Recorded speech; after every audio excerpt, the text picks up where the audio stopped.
Hello everyone. It would seem that the information or guides for the Outer Worlds is scattered about. I'm going to do my best to put it all in one recording for you all. To start this off, let's go ahead and talk about skills and attributes. So the way skills work is you have to spend into a category up until one of the skills reaches 50. When a skill reaches 50, you can specialize into it by adding points directly to that. The fastest way to get a skill to 50 is knowing which attribute affects that particular skill. And you can kind of see that for yourself. Now, keep in mind that attributes have bonuses well beyond affecting a skill. Like, for example, dexterity affects melee attack speed and range weaponry low speed. So that's actually kind of important even if you're not doing, like, say, a handgun build. However, it should be a lower priority. So that's kind of the basics of that. Let's go ahead and talk about combat. In this game, weapon damage does matter, and as well as the damage type. So, physical is weak against armor. Plasma, advantage against flesh, but weak against manosaurs. Corrosion, advantage against armor, including automechanicals, manosaurs, and heavy armor. Shock, advantage against automechanicals. I wouldn't worry about N-Ray. N-Ray is a science weapon thing, and I don't really see the point in science weapons just because of how strong long guns are.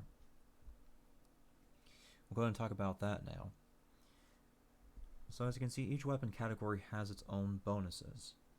Now, long guns has insane raw damage in comparison to handguns. In addition to that, they do get bonuses that directly affect headshot weak spot damage, which is not something you're going to get here on handguns or heavy weapons. As far as this one bonus is concerned, minimum armor penetration damage, I don't really see much of a point in this from what I've been able to tell.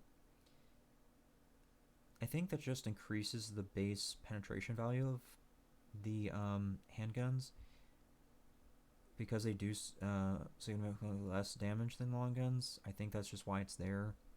But yeah, so handguns do get increased critical chance over long guns, but I still think the damage is just too low to really catch up to long guns, because once you start talking about shotguns and things like that, handguns get left in the dust.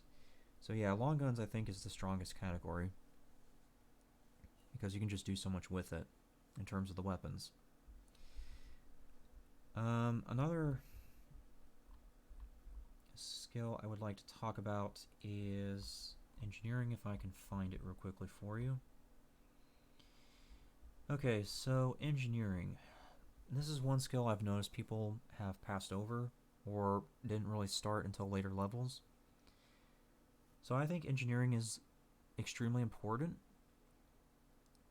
for early on money saving, because you can field repair weapons and armor with just 20 of that, and later on you can get damage versus automechanicals through engineering. So this is actually pretty helpful. The next one that I would say that would help with costs is science, because it allows you to improve weapons and armor and lower the tinkering costs of that. You'll notice that this is where N-Ray pops up again, and science weapons is mentioned. So to sum it up, I think that if you're going to do a build that's super effective, it's going to be long guns, engineering, and science. Those are the three that I would focus on, because unfortunately there's not silencers in the game as far as I'm able to tell. I've noticed posts complaining or saying the same thing. This game does seem to have a heavy run and gun element, unfortunately. Perhaps in later DLCs they'll add silencers, but for now that's kind of what you have to expect with this game. After that, I would say the rest is really up to you on how you want to do it. But yeah, that's really the most I have in terms of getting you caught up to the basics. I hope this helps. Let me know in the comments if you need anything else.